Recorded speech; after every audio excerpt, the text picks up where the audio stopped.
What's up guys, it's Manga Time once again, and I'm here today to bring you a predictions video talking about the matchups that we got in the last chapter, Bleach 547, since it finally came back.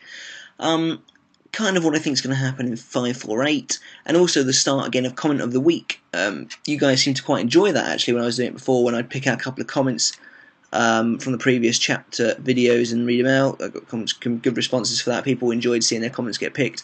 So I'm going to do that here. This is if I continue to kind of do these after videos for each chapter, then that's where Comment of the Week will be. So, yeah. So, anyway, to begin, we've got 3 matchups so far. Toshiro and Matsumoto versus Bazz-B. Mayuri and Nemu and possibly all of the 12th Division versus Askin Naklavar. And, of course, everyone's most anticipated Shunsui and Nanao versus Jugram Haschwalth.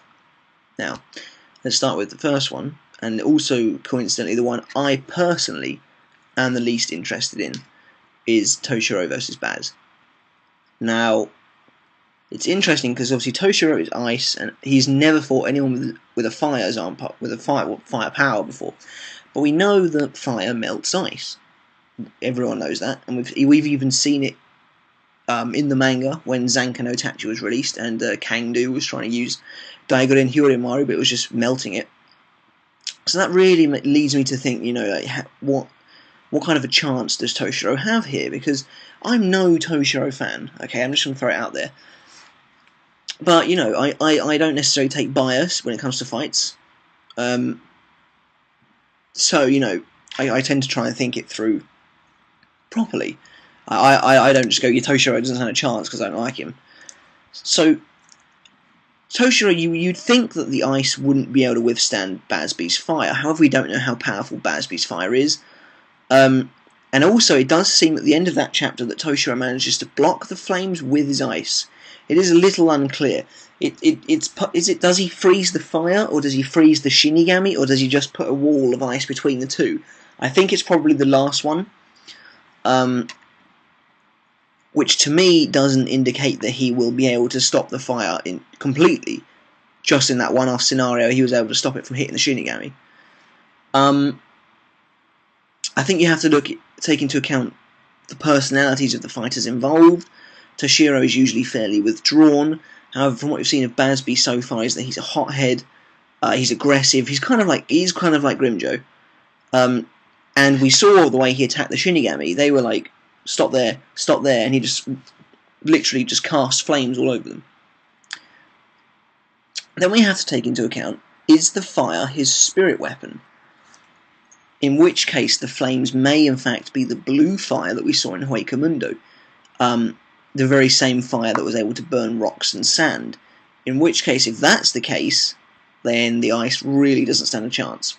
Now, I personally don't think Toshiro should win this anyway, because he doesn't have a Bankai anymore, and merely days ago he was going back to his roots.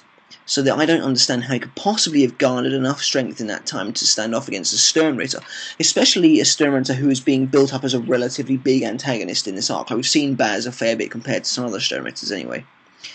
So yeah, I just don't see Toshiro coming out of this with a victory. He won't die because he's Toshiro. As far as how much Matsumoto will help him, probably not a lot.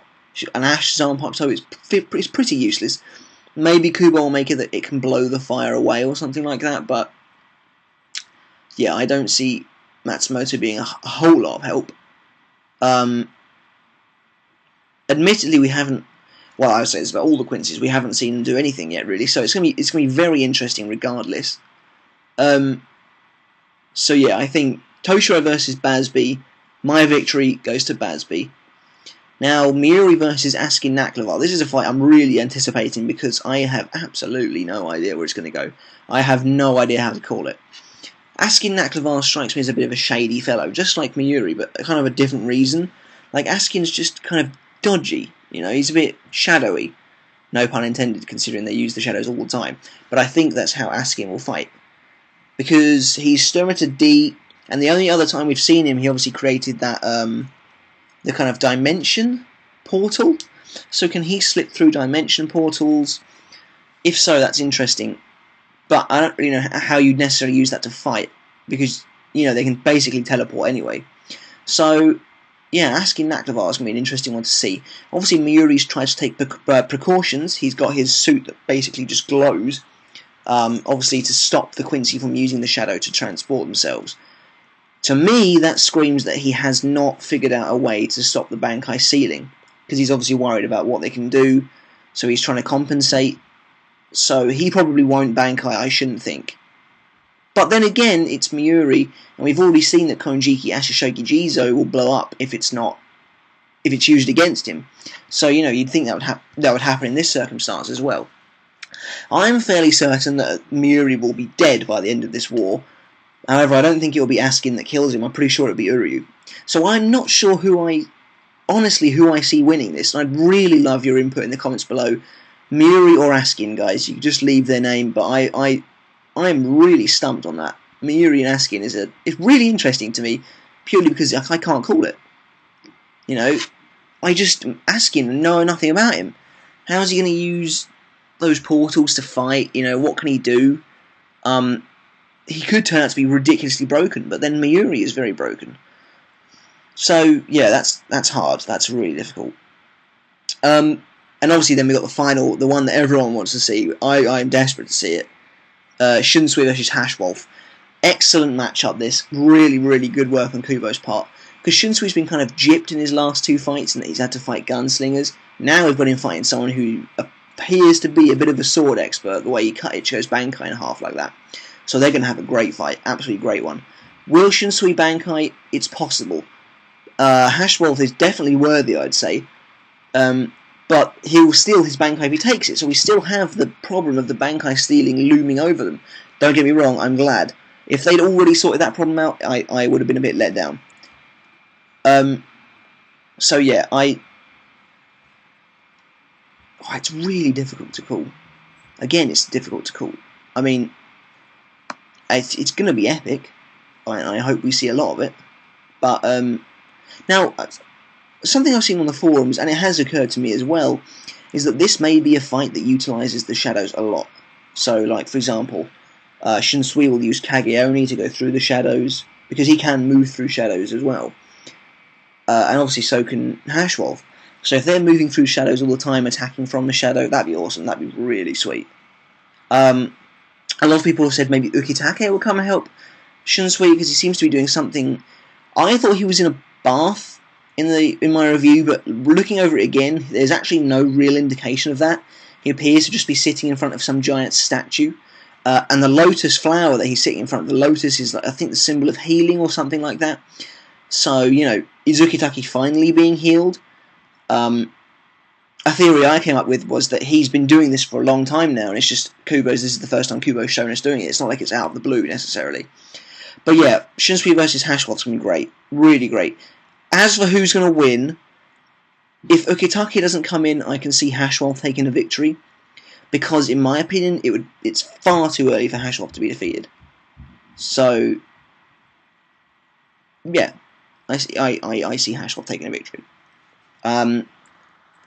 It's going to be sad for me, because Shunsui's my favourite captain, but, it's going to be epic either way. Yeah, hopefully it'll be a tad more, should we say, rewarding than Shunsui versus Stark. It's epic either way, though. So, yeah, that's kind of my battle predictions, at least. Let me know what you think in the comments below. I'm trying to keep the video relatively short.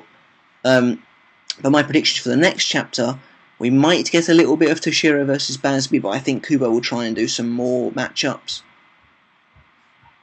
I can possibly see Rose fighting Nanana again. But Rose has to fight Bazz-B, that has to happen, so I do think Bazz-B's going to beat Toshiro and Rose will come after him.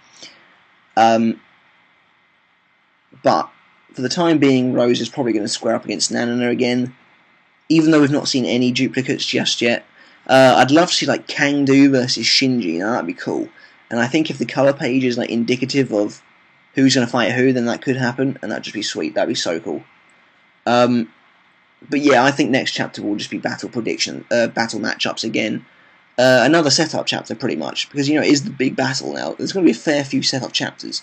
But I think the fights are going to come in waves. So, yeah, I don't think I don't think it's all going to happen straight away. As for the comments of the week, there's two, like there was before. And the first one is by Toadkick. Thanks for your comment, saying, I wonder who planned the whole Vandenreich thing, since it seems to have happened after Haschwalth was sealed. Yeah, he's right. I can't really remember how much I touched on this in the review, but Haschwalth speaks as if the Vandenreich was made by his brethren. And if we take into account the timeline, this makes sense. It makes sense because 1,000 years ago he got sealed, and then if these same Vandenreich Quincy were in the battle 1,000 years ago, so basically, starting over, Haschwalth gets sealed, presumably before the Quincy have lost, because that would probably signal their loss. So Haschwalth gets sealed, then the Quincy have to find their way into the Shinigami, into the Seirei to hide in the shadows, because they've lost their leader. So whether Haschwalth 1,000 years ago had the had the Vandenreich or not, I don't know. Maybe, but if he, because excuse me, because I think it was in the dagger, it said that the Vandenreich technology we see now was developed 200 years ago, just after the extermination. However, if these Quincy have been hiding in the Shinigami shadows for 1,000 years, then they wouldn't have been around for the extermination. And interestingly, they didn't help their other fellow Quincy out either. So yeah, really good comment, really good question. I think, as for who planned it, it could be Haschwalth. Someone like Askin, because again, like I said, he seems shady, but he also seems powerful, manipulative. But I think probably the notion of Vandenreich came from Haschwalth himself. But yeah, I mean, aside from that, I mean, you'd think that Haschwalth was sealed, and then, well, I can't imagine there was a big period between Haschwalth being sealed and the Quincy disappearing. So yeah, I think the notion of Vandenreich probably came from Haschwalth, and then was possibly expanded upon during their exile, you could say, I suppose, or their hiding. So yeah, thanks for that comment. And the last comment this week is from 135 Mike Rules 23. So thanks for your comment. And he says that this was a great chapter, just with the reveal of the shadows and the matchups. So far, I can tell this is going to be an epic war. Now I'm curious if the shadow move also applied to Huecamundo, because how else were they able to get their men there, because they didn't go through the Garganta. So yeah, thanks for your comment. And you're right, you would presume that they weren't able to get their people through a Garganta, because you'd think the Quincy's don't necessarily have access to this technology. So, yeah, that's... I mean, it's so good question. I mean, because something else I wanted to talk about, in fact, was the fact that Ivan uses the shadow technique in the human world. So, could we believe that the Quincy are spread out through all three realms? That would be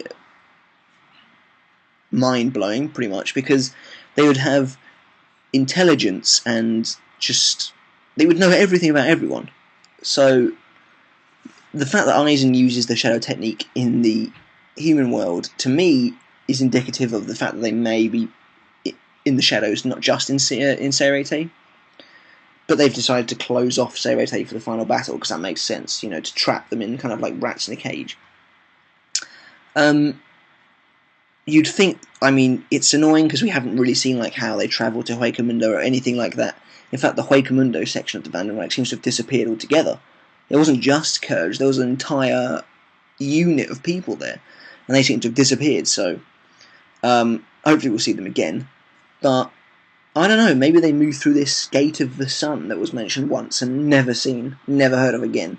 So, and if you ask me, the idea of a Gate of the Sun seems kind of irrelevant. Now, now they can just go through the shadows, but what do I know? So yeah, great question. Thanks for the comments, guys. Don't forget to leave your comments below, give the video a thumbs up. That's it for this week. And I shall see you again on Wednesday when we get another chapter of Bleach. Yes. So yeah, see you then, guys. See ya.